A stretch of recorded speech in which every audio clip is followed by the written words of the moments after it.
उड़ीसा के पुरी में स्थित जगन्नाथ मंदिर भारत के 4 पवित्र धामों में से एक है, जहां हर साल आषाढ़ माह में भव्य रथ यात्रा का आयोजन होता है।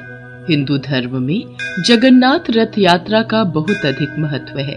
जगन्नाथ मंदिर में भगवान जगन्नाथ विराजमान हैं, जो कि श्री हरि विष्णु के अवतार श्री कृष्ण का ही रूप माने जाते हैं। जगन्नाथ का अर्थ होता है जगत के नाथ। आषाढ़ मास की द्वितीय तिथि को ये रथ यात्रा शुरू होती है और शुक्ल पक्ष के 11वें दिन भगवान की वापसी के साथ इस यात्रा का समापन होता है। भगवान जगन्नाथ के मंदिर से जुड़ी एक पौराणिक कथा के अनुसार मध्य भारत में इंद्रद्युम्न नाम के एक राजा रहते थे। उनकी राजधानी का नाम अवंती था। वो भगवान विष्णु के बहुत बड़े भक्त थे और हमेशा भगवान विष्णु के दर्शन के लिए इच्छुक रहते थे।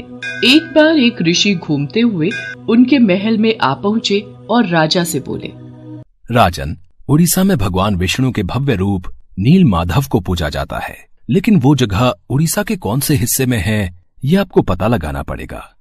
क्या आप सत्य कह रहे हैं ऋषि श्रेष्ठ? ये सुनकर तो मेरा मन भगवान विष्णु के दर्शनों को लालायित हो गया है।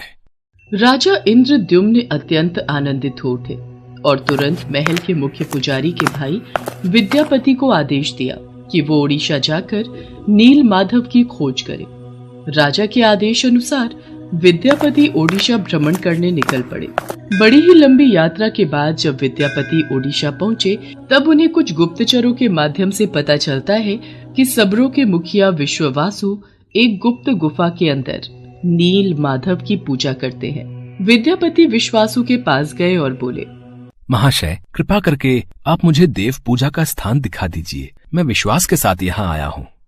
नहीं नहीं, मैं तुम्हें उस स्थान पर नहीं ले जा सकता, मुझे माफ करो। अब मैं क्या करूं? यदि ऐसे ही वापस गया तो महाराज को क्या जवाब दूंगा? मुझे कोई और रास्ता ढूंढना होगा। विद्यापति उसी गांव में रुक गया। कुछ ही दिनों में विद्यापति को विश्ववासु की बेटी ललिता से प्यार हो गया और दोनों ने शादी भी कर ली। शादी के कुछ दिन बाद विद्यापति ने अपनी पत्नी से कहा, ललिता, सुनो, क्या तुम नील माधव की सिर्फ एक झलक दिखाने के लिए अपने पिता से कह सकती हो? तुम्हारे पिता तुम्हारी बात नहीं टालेंगे। ठीक है, पिताजी को आने दो, मैं बात कर लूंगी। ललिता अपने पिता से बात करती है।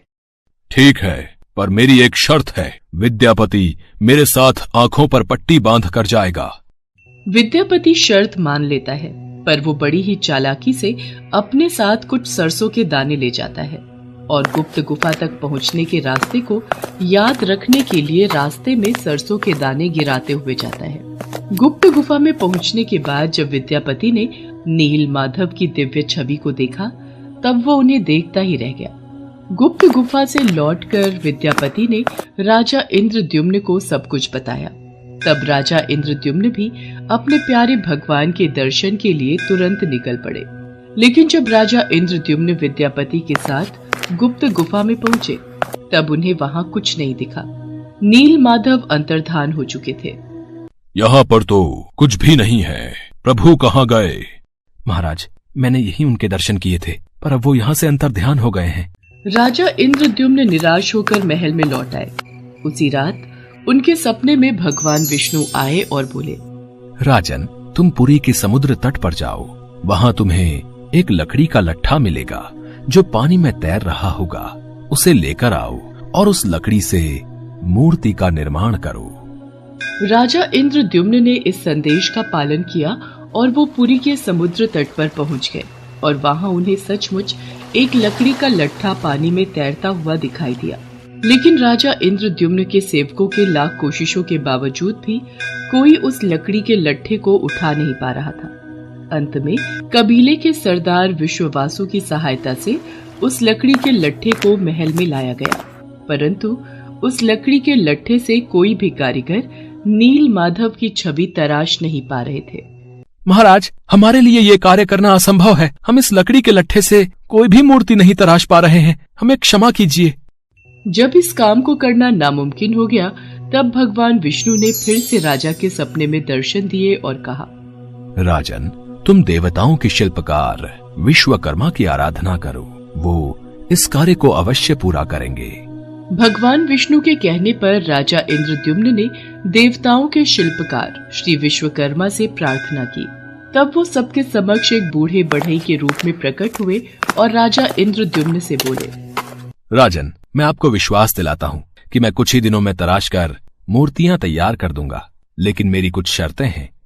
जी प्रभु, बोलिए, मुझे आपकी सारी शर्तें मंजूर हैं। मैं भगवान श्री विष्णु की मूर्ति को 21 दिनों में बनाकर तैयार कर दूंगा, पर मैं ये कार्य अकेले में एक बंद कक्ष में रहकर करूंगा। अगर किसी ने भी मेरा कार्य पूरा होने से पहले कक्ष के द्वार को खोला तो मैं कार्य को अधूरा छोड़कर चला जाऊंगा। मुझे आपकी सारी शर्तें मंजूर हैं। कृपा करके आप कार्य को आरंभ कीजिए। और फिर भगवान विश्वकर्मा ने कक्ष के द्वार बंद कर लिए और अपने कार्य में लग गए। लोगों को उस कमरे से सिर्फ आरी, छेनी और हथौड़ी इत्यादि की आवाजें सुनाई देती थी। लेकिन 15 दिनों बाद जब रानी गुंडिचा को कमरे से कोई भी आवाज सुनाई नहीं दी, तब वो घबरा गई और राजा इंद्रद्युम्न से बोली, महाराज, जिस कक्ष में मूर्ति बनाने का कार्य चल रहा है वहाँ से कोई भी आवाज नहीं आ रही है। कहीं वह बूढ़ा कारीगर भूख प्यास के कारण मर तो नहीं गया? आप एक बार कक्ष को खोलकर देख तो लीजिए, कहीं हमारे सिर कोई पाप न लग जाए। पर महारानी, हमें उन्होंने यही शर्त रखी थी कि 21 दिन से पहले उस कक्ष का द्वार न खोला जाए। कहीं कोई अनहोनी हो गई तो? महाराज, ऐसे भी तो हम चिंता में हैं। कक्ष को खोले बिना कुछ पता नहीं चलेगा। रानी गुंडिचा ने राजा इंद्रद्युम्न से कक्ष का द्वार खोलने की जिद की। आखिर में कक्ष के द्वार को खोला गया और राजा इंद्रद्युम्न के ऐसा करते ही वो बूढ़ा कारीगर बने भगवान विश्वकर्मा गायब हो गए और अपने पीछे आधी बनी 3 मूर्ति छोड़ गए। राजा इंद्रद्युम्न को इस बात से बहुत दुख पहुंचता है कि उन्होंने विश्वकर्मा की बात को नहीं माना और शर्त के नियम तोड़ दिए।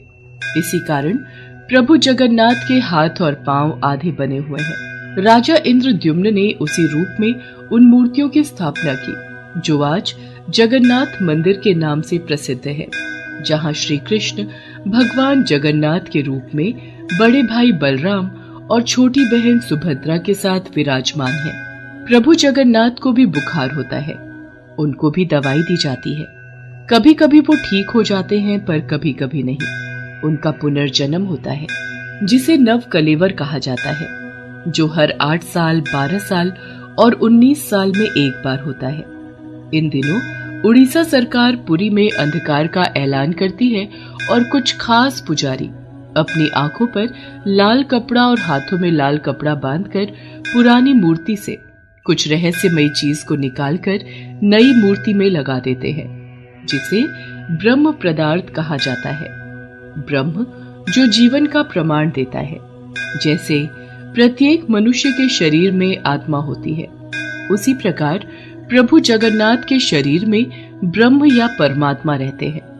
यही कारण है कि प्रभु जगन्नाथ दुनिया के एकमात्र जीवित ठाकुर जी हैं, जो भक्तों की पुकार सुनते हैं, समझते हैं और उनकी इच्छाओं को पूरा करते हैं। श्री जगन्नाथ मंदिर के ऊपर स्थापित लाल ध्वज सदैव हवा की विपरीत दिशा में लहराता है।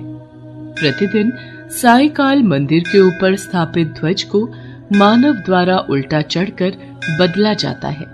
कहा जाता है कि जब श्री कृष्ण की मृत्यु हुई थी, तब एक बहेलिये ने ही उनका अंतिम संस्कार किया था, लेकिन उस वक्त श्री कृष्ण का दिल आग में जला नहीं था, जिस वजह से बहेलिये ने उस हृदय को लकड़ी के गुच्छे में बांधकर समुद्र में प्रवाहित कर दिया था, जो फिर बहते बहते पुरी के समुद्र तट पर पहुंचा और वहां से फिर राजा इंद्रद्युम्न ने उसे प्राप्त कर प्रभु जगन्नाथ की मूर्ति का निर्माण करवाया।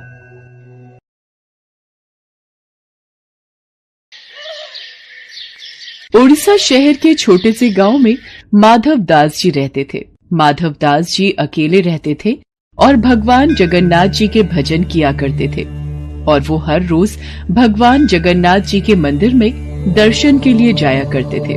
वो सिर्फ जगन्नाथ जी की भक्ति में ही मस्त रहते थे। उन्हें सांसारिक जीवन से कोई मोह माया नहीं थी। एक दिन अचानक माधवदास जी की तबीयत खराब हो गई। उन्हें उल्टी दस्त का रोग हो गया। वो बहुत ही कमजोर हो गए कि उठने बैठने में भी उन्हें समस्या होने लगी। माधव जी अपना कार्य स्वयं करते थे। वो किसी से मदद नहीं लेते थे। जो व्यक्ति उनकी मदद के लिए आता था उनसे कहते थे, मेरे प्रभु, मेरे जगन्नाथ जी स्वयं मेरी रक्षा करेंगे। ऐसे ही कुछ दिन और बीत जाते हैं।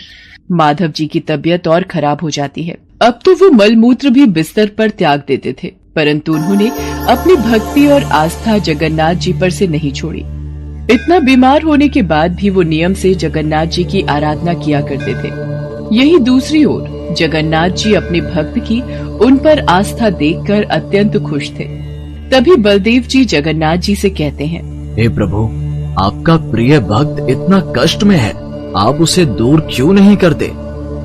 उसके पूर्व जन्म के कष्ट हैं जो उसे भोगने ही होंगे, पर उसने मेरी इतनी भक्ति की है, इस कारण मैं पृथ्वी लोक पर जाकर उसकी देखभाल करूंगा। तब स्वयं जगन्नाथ जी सेवक के रूप में माधव जी के पास उनकी सेवा करने के लिए जाते हैं। वो माधव जी की बहुत सेवा करते हैं और उनके गंदे वस्त्र भी भगवान जगन्नाथ जी अपने हाथों से स्वयं साफ किया करते थे और उन्हें स्नान भी कराया करते थे। भगवान जगन्नाथ जी की सेवा से जब माधव दास जी स्वस्थ हुए और उन्हें होश आया, तब भगवान जगन्नाथ जी को उनकी सेवा करते देख वो तुरंत पहचान गए, ये मेरे प्रभु ही हैं।